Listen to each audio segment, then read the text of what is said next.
It's a computer program with an innocent-sounding name, Firesheep, but growing numbers of people on the internet are learning Firesheep has some sharp teeth. This malicious program can hijack your computer, and it's not the most sophisticated hackers that are using it. Programmers designed Firesheep so anyone can use it, but the question is why? As Clyde Gray shows us, you have to hear the answer to believe it. So there I was, wirelessly cruising the internet at a cozy Mount Lookout coffee house, unaware that just across the room someone was watching my online moves. I was signed into my Google account under my screen name, and he was signed into my Google account under my screen name. Actually, Nate Houserath is a computer security expert, showing me one of the newest threats to your online safety, a program called Firesheep. So right now it's authenticated as him. Firesheep is a new program available online for free and simple enough for anyone to use. Here's how it works. Once you've logged on to a website, the site sends a cookie back to your computer. Firesheep reads that cookie, allowing a hacker to get your identity and use it without you knowing it.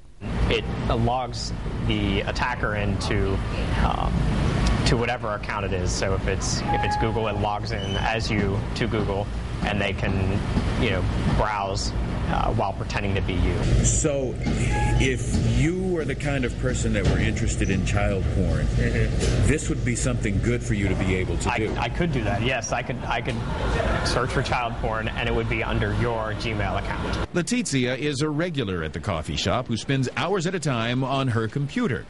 The coffee shop Wi-Fi is relatively safe, but what we told her about Firesheep rattled her. Oh, that's horrible. Yeah, it's definitely an invasion of privacy. I don't like it. This is not about bank accounts and other personal information, which is usually on safe websites.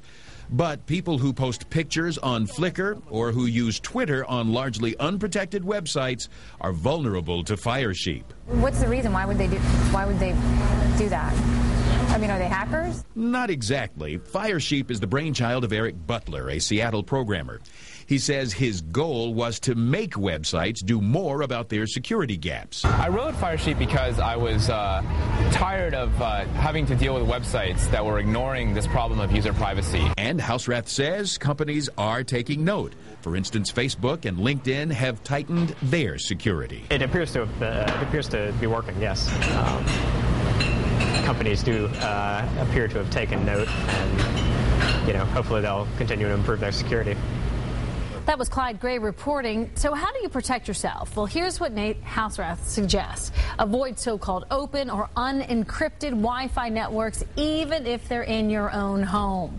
If you connect to a wireless network that doesn't ask for a password, you're vulnerable. If you want to know if a website's secure, look for HTTPS in the web address. The S means secure. And finally, if you're on a social website, change your settings to provide the maximum protection.